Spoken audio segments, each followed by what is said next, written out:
नमस्कार, आप live cities देख रहे हैं। मैं हूं जय शुक्ला। क्या आप बिहार से हैं और आप भी पेंशन भोगी हैं?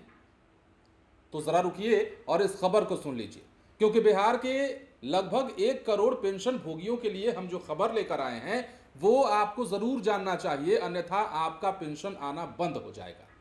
अब ऐसा हम किस लिए कह रहे हैं वो आगे समझाएंगे, मगर इतना जरूर जान लीजिए कि 1 साल में एक बार आपको अपने जिंदा होने का प्रमाण पेश करना है। 1 साल में एक बार आपको अपना जीवन प्रमाण पत्र पेश करना होगा, अपने कार्यालय में, नजदीकी कार्यालय में जमा करना होगा। और यदि ये ऐसा नहीं कर पाते हैं तो आपके खाते में जो पेंशन की राशि आती है वो बंद कर दी जाएगी या फिर नहीं आएगी। अब ये नवंबर 2025 से होगा, लेकिन उससे पहले क्या कुछ अपडेट है और क्या खबरें हैं, थोड़ा सा विस्तार से हम आपको बताते हैं। बिहार में जैसा कि हमने आपको कहा, 1 करोड़ से ज्यादा लोगों को नवंबर 2025 तक जीवन प्रमाण पत्र दाखिल करना होगा। ऐसा नहीं करने पर उनके खाते में सरकारी पेंशन का पैसा आना बंद हो सकता है। सभी पेंशन धारकों को साल में एक बार अपने जीवित होने का प्रमाण पत्र अपने अपने मूल कार्यालय में जमा करना होता है, ताकि उनकी पेंशन जारी रहे, और ये अनिवार्य है।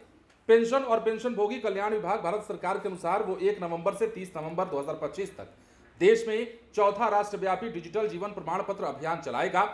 बिहार में पेंशन धारकों में अकेले 1 करोड़ 13 लाख सामाजिक सुरक्षा पेंशन धारक हैं। इनके अलावा बिहार सरकार के और केंद्र सरकार की सेवा से रिटायर्ड कर्मी, मृत सरकारी कर्मियों के पत्नियों को मिलने वाला पारिवारिक पेंशन धारक भी हैं। इनमें राज्य सरकार की सेवा से सेवानिवृत्त और पारिवारिक पेंशन धारकों की संख्या करीब 3.5 लाख के आसपास है। अब समझिए, डाक विभाग की सेवा भी जीवन प्रमाण पत्र बनाने के लिए घर घर सेवा उपलब्ध कराता है। India post payments bank postman के माध्यम से डोर स्टेप सेवा प्रदान करता है। पोस्ट इन्फो ऐप या फिर वेबसाइट के माध्यम से अपने घर पर सेवा के लिए अनुरोध भी किया जा सकता है, लेकिन उससे पहले खुद के जीवन प्रमाण पत्र ऑनलाइन बनवाने से पहले जीवन प्रमाण ऐप डाउनलोड भी आपको करना होगा। आधार नंबर और अन्य व्यक्तिगत जानकारी जैसे पेंशन भुगतान आदेश यानी कि पीपीओ नंबर और बैंक खाता विवरण दर्ज करानी होगी, और फिर आधार से जुड़े मोबाइल नंबर पर भेजे गए ओटीपी से अपनी पहचान को सत्यापित कराना होगा। जीवन प्रमाण पत्र पर ऑनलाइन या ऑफलाइन दाखिल किया जा सकता है।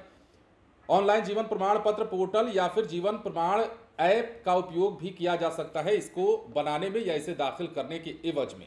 तो समझिए, जो अभियान चलाया जाने वाला है उसके मुताबिक साल में एक बार जीवन प्रमाण पत्र जमा करना होता है, उसके बाद पेंशन की राशि आपके खाते तक आती है, और ऐसा फिर से करना होगा। नवंबर 2025 तक की तारीख जो दी गई है उस तारीख पर अगर आप ऐसा नहीं कर पाते हैं तो हो सकता है कि आपको परेशानी का सामना करना पड़े।